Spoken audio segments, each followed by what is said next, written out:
Selamat datang di video sosialisasi calon ketua IASPEM.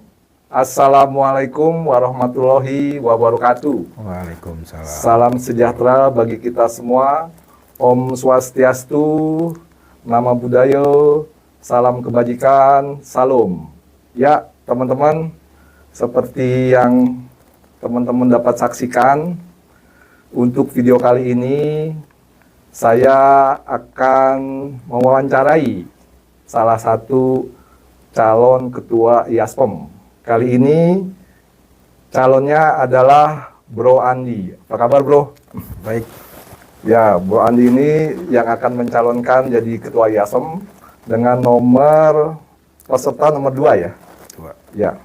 Saat ini sebelum nanti Bro Andi membawakan visi misinya, jadi saya ingin memberitahukan bahwa nanti Bro Andi akan berbicara untuk mengutarakan strategi visinya jika beliau terpilih sebagai ketua IASPEM. Lalu selanjutnya nanti Bro Andi akan menjawab pertanyaan-pertanyaan dari netizen, ya, ada 4 pertanyaan. Lalu nanti ada pertanyaan 2 dari saya, dari pribadi saya. Lalu terakhir Bro Andi akan membuat closing statement, gitu ya, sebelum video ini kita tutup. Jadi saya akan berusaha untuk objektif karena pertanyaannya sama, waktunya sama, dan tempatnya pun sama gitu ya. Mudah-mudahan bisa objektif. Oke, tanpa lama-lama lagi, sebelum Bro Andi menyebutkan atau memaparkan visi dan misinya, saya ingin membacakan ya sekilas tentang CV-nya Bro Andi ini.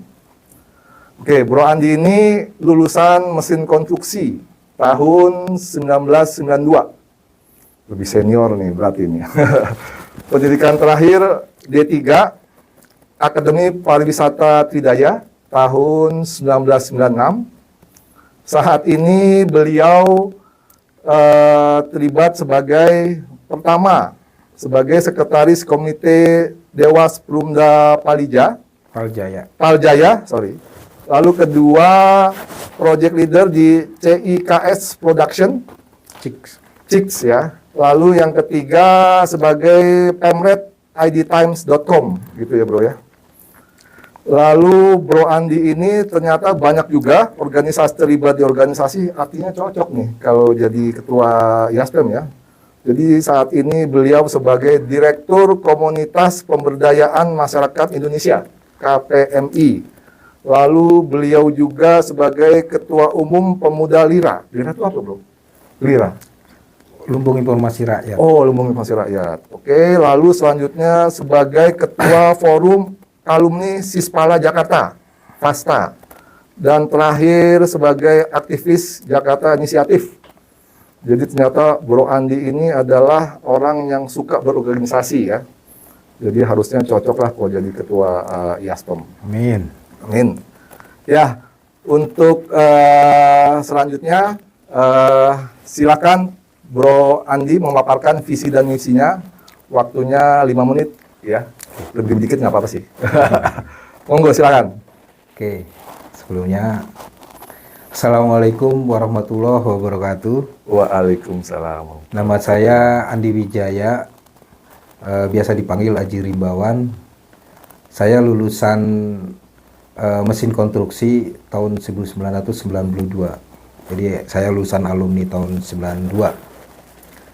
Nah, saya diminta oleh keluarga besar alumni TPEPA untuk maju sebagai calon ketua umum IASPEM. Lebih dititik beratkan, saya ingin ya menata kembali, kalau saya terpilih, saya ingin menata kembali organisasi IASPEM menjadi organisasi yang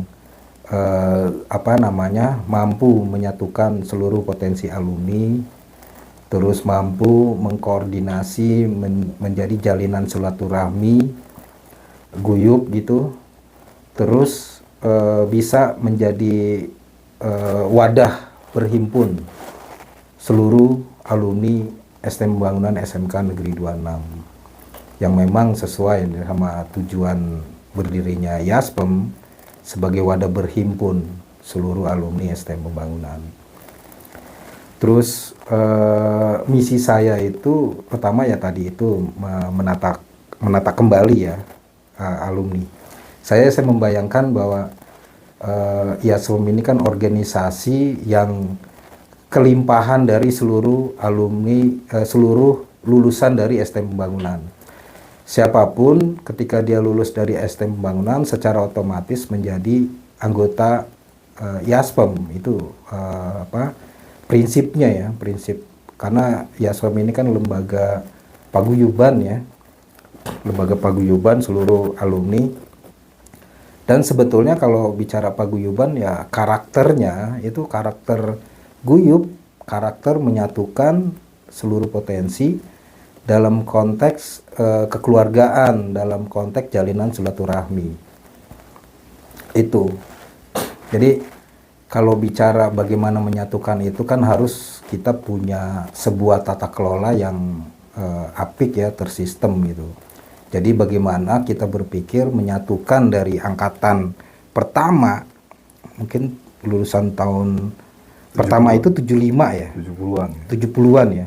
Sampai hari ini gitu. Nah, untuk menyatukan itu harus dibangun sebuah tata kelola yang bisa merajut semuanya itu.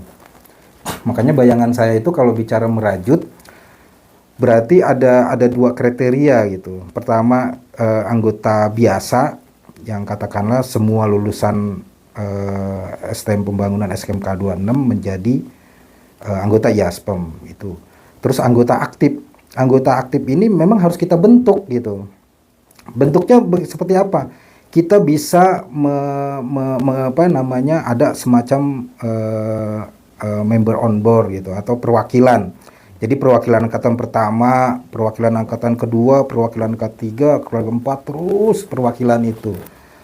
Nah, bagaimana caranya? Ya tentu saja melalui sebuah upaya-upaya penetrasi ke angkatan-angkatan. Katakanlah ketika angkatan pertama itu siapa, kita dapat namanya gitu kan, dia kita gali gitu di angkatan dia siapa aja, dan memang tidak harus 100% kita mampu mengelola itu, tapi paling tidak di setiap angkatan tuh ada gitu. Begitu juga angkatan kedua, ketiga, keempat. Nah, ini kita asumsikan ini anggota aktif kita nih. Menjadi kepanjangan tangan kita bagaimana merajut alumni itu gitu. Nah, itu tata kelola. Nanti sistemnya seperti apa kita bangun. Saya berpikirnya sih sederhana. Artinya dia masuk dalam sebuah komite perwakilan, misalnya komite perwakilan di setiap angkatan. Dan itu fungsinya akan banyak. Dia menjadi penghubung, menjadi katalisator di setiap angkatan dia, menjadi sumber informasi di angkatan dia, dan lain-lain seperti itu. Nah, itu nanti sistemnya seperti itu. Nah, itu yang saya sebut menata kembali organisasi. Terus yang kedua juga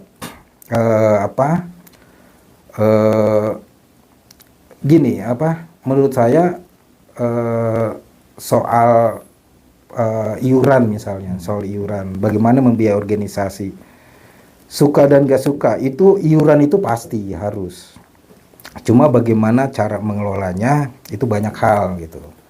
Jadi kadang-kadang ada alumni yang diminta untuk iuran, dia membayar, tapi dia tidak merasakan manfaatnya gitu. Nah, itu biasanya terkendala sama anggota yang biasa. Anggota biasa ketika diminta iuran, dia melakukan pembayar iuran tiap bulan gitu, tapi dia tidak merasakan apa sih yang gue dapet nih, apa sih manfaatnya buat gue gitu kan gitu. Dan menurut saya itu hal yang wajar juga, karena juga bergabung di IASPEM itu juga jatuhnya kerelaan, sukarela, karena nggak ada kepentingan juga gitu kan gitu. Nah, misalnya iuran, nah itu kan bisa kita melakukan kreativitas yang kita lakukan. Misalnya kita ada paketan gitu, misalnya paketan A 180.000 dapatnya kaos, topi, kartu anggota, stiker dan lain-lain, misal aja ya, misal. Nah, paling tidak ketika dia membayar iuran, benefit dia itu dia akan pakai tuh kaos, dia akan munculkan di sosial media dia, nih kebanggaan dia sebagai alumni, dan itu terviralkan, tersosialisasi keluar, dan bisa ketertarikan alumni-alumni lain untuk bergabung gitu misalnya, karena ada yang benefit didapat. Itu contoh misalnya soal iuran.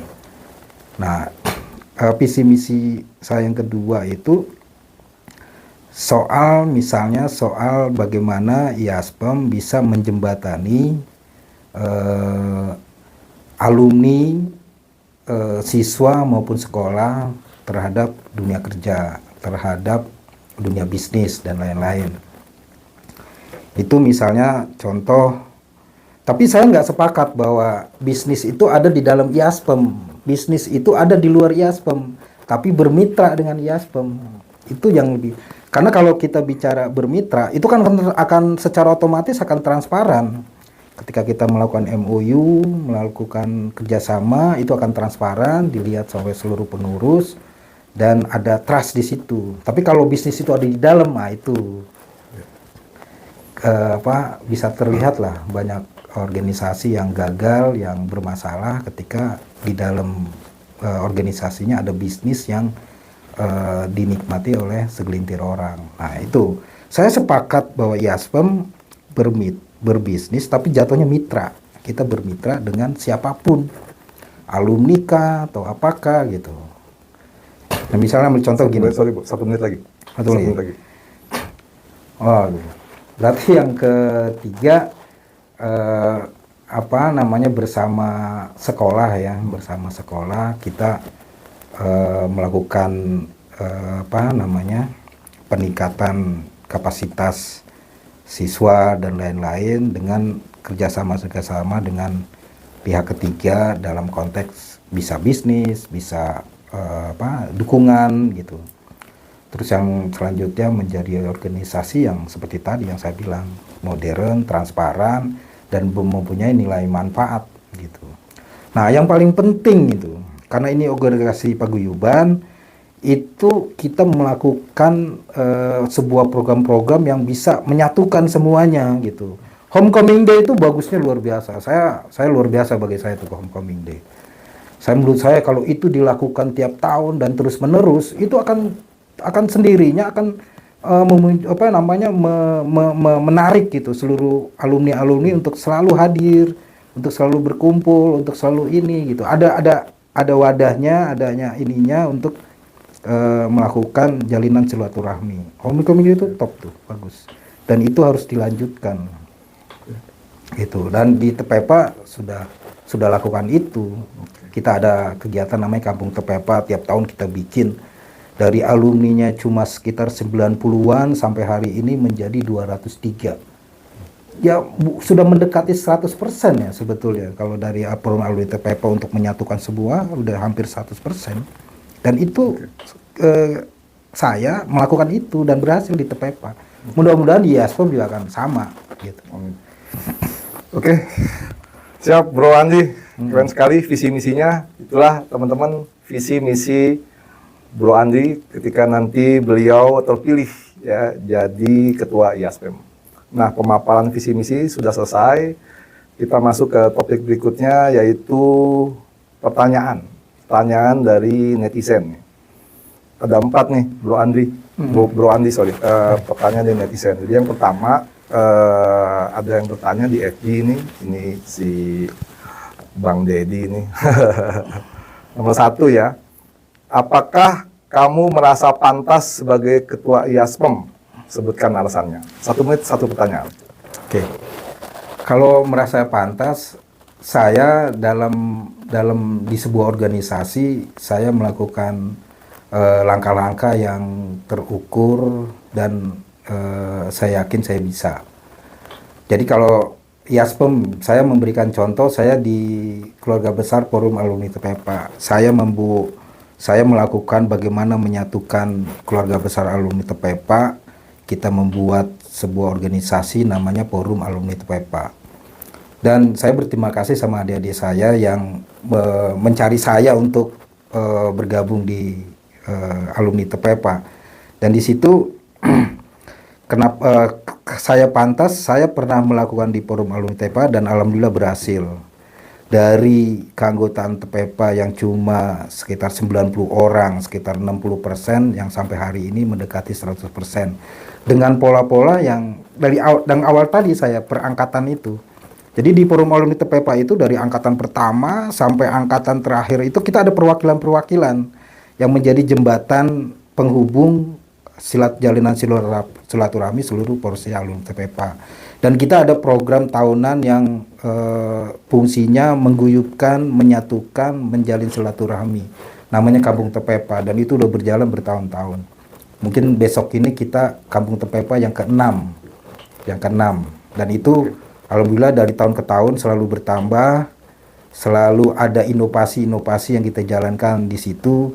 Seperti kita ada kemungkinan kita akan mencoba untuk membuat bumi perkemahan gitu, campsite yang dikelola oleh TPEPA. Kita akan membuat film dan lain-lain.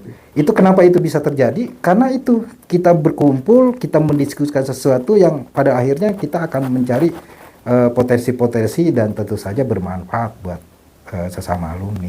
Oke, sip banget jawabannya, Bro Andi. Pertanyaan kedua nih ya, masih dari netizen. Bagaimana strategi meningkatkan pembayaran iuran anggota dan donasi? Nah, lagi-lagi, ini kembalinya ke situ lagi tuh. Yeah. Dari konteks saya menata kelola organisasinya, saya punya sebuah program dan langkah gitu ya. Jadi saya sebutnya tuh komite perwakilan. Kenapa komite perwakilan angkatan atau komite perwakilan angkatan jurusan.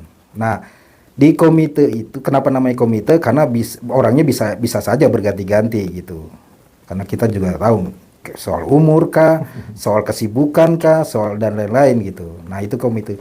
Dari angkatan pertama sampai angkatan terakhir itu menjadi penghubung kita. Nah, kalau dikaitkan soal apapun ya, misalnya termasuk soal iuran. Nah, ini angkatan-angkatan itu menjadi penghubung kita gitu. Penghubung kita, dia yang menjadi kolektornya misalnya. Oke, gue bertanggung jawab deh di angkatan gue untuk mengkolek iuran dari sesama angkatan gue gitu. Nah, itu lebih dimudahkan karena pasti dikenal gitu. Jadi bagaimana mungkin angkatan 2017 minta iuran sama angkatan 80-an gitu kan. Nah, tapi kalau sesama angkatan 80-an misalnya atau sesama angkatan atau sesama jurusan yang mengkolek itu kan lebih mudah. Nah, itu satu. Yang kedua ada kreativitas, ada benefit yang kita tawarkan gitu. Misalnya kita ada paket A misalnya 180.000 yang didapat kaos, kartu anggota, terus apalagi gitu misalnya stiker. Terus ada lagi 200.000 dapat kaos, topi dan lain-lain. Apalagi terus ada lagi, oh gue mau jaket dong misalnya gitu-gitu. Nah gitu, nah itu bisa menjadi sebuah strategi bagaimana membayar iuran. Dan walaupun yang dapat iuran itu kita dapatnya sedikit. Dari 180 dapatnya ini kita cuma dapat 40.000, 50.000 misalnya. Ya nggak apa-apa. Artinya si alumni ini merasa, oh benefit gue ini. Kan kebanggaan juga bagi mereka. Itu yang pertama. Yang kedua ya prospek bisnis misalnya kawan kita tuh pernah ada kawan kita pernah dia testimoni ke saya itu dia perusahaannya dia kerjasama dengan sebuah SMK di Subang misalnya. Di SMK di Subang itu SMK itu yang membuat katakanlah hal-hal yang kecil kayak merchandise apa dibuat oleh SMK itu. Nah, kita sumber daya luar biasa di SMK 26. Jadi bisa misalnya kita sebagai mencari mencari perusahaan yang membutuhkan apa. Nah, itu kita sampaikan, kita rajutkan ke sekolah gitu. Okay. Nah, di situ benefit-benefitnya tentu saja ada hitung-hitungannya entah itu buat sekolah, buat perusahaan tentu saja sebagai pemberi pemberi order dan kita sebagai penghubung antara dengan sekolah misalnya seperti itu. Oke. Terus banyak lah, seperti yang lain-lain banyak lah. Dan kita juga bisa membantu, bukan hanya sekedar bisnis saja. Kita membantu misalnya kaos misalnya. Ada teman kita, alumni kita yang punya perusahaan konveksi, kaos, bordir dan lain-lain. Nah, kita bisa berdayakan mereka gitu. Nah, satu lagi misalnya nih Jumat berkah tuh kan. Ya. Itu bagus banget tuh, luar biasa. Saya juga itu harus diteruskan juga. Tapi angka lebih bagusnya lagi itu dilakukan misalnya ada alumni kita yang punya rumah makan misalnya. Punya rumah makan. Nah, kita order ke dia tuh. Kita order ke dia. Pasti dia ada misi sosial juga gitu. Misalnya dia yang satu paket 20.000, yang biasa 20.000 dia bikinnya 10.000 karena ada misi sosial dia juga gitu. Nah, itu nanti kita sebarin di mana-mana gitu. Oke, good. Banyak lah. Iya, ini lebih dari 1 menit nih jawabannya. Oke, terus pertanyaan ketiga ya. Jadi baru 2, yang ketiga ini juga dari netizen masih. Bila program Bro Andi di 3 bulan pertama tidak berhasil mencapai target, apakah rela mundur sebagai ketua? Monggo, 1 menit. Lucu aja sih, ini kan lembaga paguyuban, bukan lembaga kepentingan, bukan lembaga nirlaba. Jadi jangan ditarget seperti itu. Jadi kalau misalkan kita nih, saya membuat program menata kembali organisasi yang saya sebutkan tadi, bicara komite perwakilan itu prosesnya nggak sebentar. Contohnya di forum alumni Tepepa, itu prosesnya sampai 1,5 tahun itu untuk ngumpulin, mencari jejaringnya, rumahnya di mana, gitu-gitu, sampai dapat dia kerjanya di mana, kontak personnya, berhasil ngumpulin itu di Tepepa tuh sampai 1,5 tahun itu. Artinya program ini program besar banget dan insya Allah kalau ini berhasil itu akan memudahkan kepengurusan periode berikutnya karena sudah ada database, sudah ada sistem yang dibangun misalnya. Ya bisa aja kalau teman-teman yang ahli IT kan akan membuat aplikasinya misalkan untuk kalau kita buat web misalnya, webnya itu database seluruh alumninya itu ada lengkap dengan fotonya, terus figur-figur alumni yang berhasil juga kita munculkan di web itu. Nah, itu tools aja sih, tapi konsepnya ya menata kembali organisasi seperti itu. Oke. Itu. Jadi sekali lagi nih, jangan ditarget seperti itu. Ini bukan partai politik, bukan lembaga kepentingan, apalagi bukan lembaga nirlaba yang dipaksa untuk menghasilkan sesuatu gitu. Oke, itu yang ketiga. Yang keempat, masih dari netizen, pertanyaannya adalah bagaimana cara menyelesaikan konflik antar anggota atau organisasi antar anggota? Konflik organisasi itu kan yang saya pahami pertama soal berbeda pendapat ya, berbeda pandangan. Itu insya Allah yang seperti itu bisa lah diselesaikan. Saya punya kemampuan itulah. Tapi kalau misal konflik itu soal pendapatan, nah itu makanya IASPEM bisnis itu tidak di dalam IASPEM, bisnis itu harus di luar gitu. Karena biasanya nanti konflik-konflik itu dari situ tuh. Tapi kalau kita punya rasa ingin mengembangkan organisasi, kita punya rasa ingin bagaimana menyatukan seluruh alumni berikut potensinya, niat baik itu yang lebih kita kedepankan, saya yakin bahwa konflik itu tidak terasa lah. Kalaupun ada ya lebih pada hal-hal yang sifatnya personal, bukan sebuah konflik organisasi, tapi konflik personal. Di organisasi seperti itu. Cuma yang bahaya itu memang soal hal-hal yang berbau finansial, berbau uang, itu memang yang makanya sensitif. Iya, sebisa mungkin bahwa IASPEM ini terbuka, transparan, berapa pendapatan yang didapat, iuran yang dapat itu terbuka semua. Siapapun datanya ada. Kadang-kadang orang kebanggaan tuh. Dia udah bayar iuran, dia udah nyumbang donasi, nama dia ada gitu, tertulis di situ, gitu. Dan itu kalau transparan, modern, dikemas dengan keterbukaan, dengan keguyuban, dengan silaturahmi, dengan kekeluargaan, potensi-potensi konflik itu akan redam lah. Oke, terima kasih Bro Andi atas jawabannya. Itu tadi 4 pertanyaan dari netizen ya. Nah, selanjutnya ada pertanyaan dari saya pribadi ini. Ada dua. Ini pertanyaan sama dengan kandidat yang lain. Ada dua, Bro Andi. Yang pertama, mohon jawabannya singkat aja ya. Jadi yang pertama, kapan terakhir kali Bro Andi bayar iuran Yaspem? Nah, gini, memang pernah ya. Saya ingat banget ya. Memang pernah ada sosialisasi soal itu di Kampung Tepepa ya, Kampung Tepepa pertama. Tapi mekanismenya seperti apa gitu, saya nggak paham juga, nggak tahu juga gitu.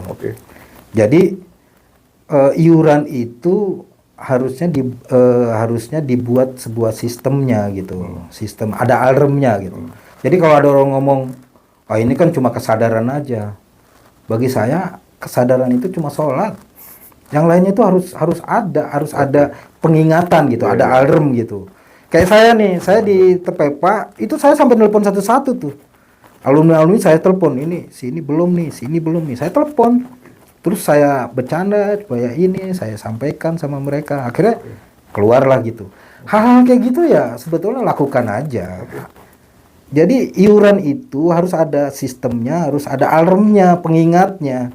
Saya pernah disosialisasiin, tapi setelah itu kan saya juga nggak tahu itu bagaimana cara bayarnya, caranya gimana, gitu. Kan ada di sosial media gitu kan nggak setiap hari saya melihat.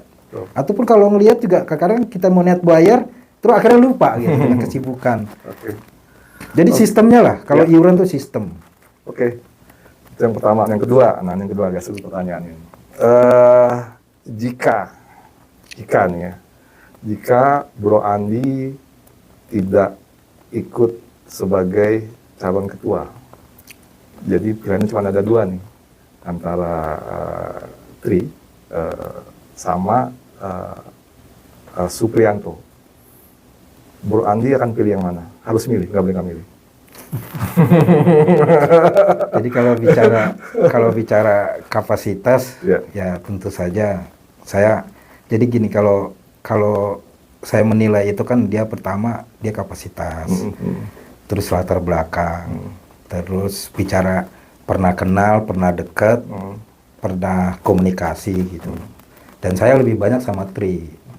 Dan Tri juga yang mencalonkan saya sebetulnya, mengingatkan saya, Bang, nanti kalau bisa Bang maju ya, termasuk Tri itu. Tapi tiba-tiba Tri maju, saya nggak ngerti. Ya, jadi teman-teman itu tadi jawaban-jawaban dari Bro Andi terkait pertanyaan baik dari netizen maupun dari saya pribadi ya. Nah, ini terakhir Bro Andi nih, jadi closing dari calon ketua Yaspem, waktunya 3 menit. Closing statement. Ya, artinya Yaspem ini adalah organisasi paguyuban yang tujuannya bagaimana menyatukan sebagai wadah keluarga besar STM Pembangunan SKMK 26 untuk bergabung, untuk menjalin silaturahmi, keguyupan, kekeluargaan. Tapi tentu saja dari keguyupan, kekeluargaan, silaturahmi itu tentu saja ada nilai-nilai manfaat yang bisa kita petik dari situ.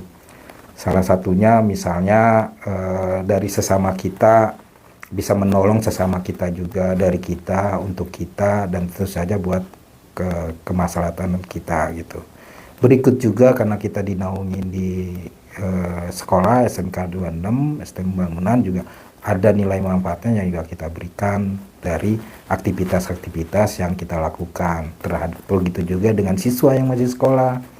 Banyak alumni-alumni yang sudah mendapati posisi-posisi bagus di dunia industri maupun pemerintahan, bisa kita manfaatkan juga buat adik-adik kita gitu.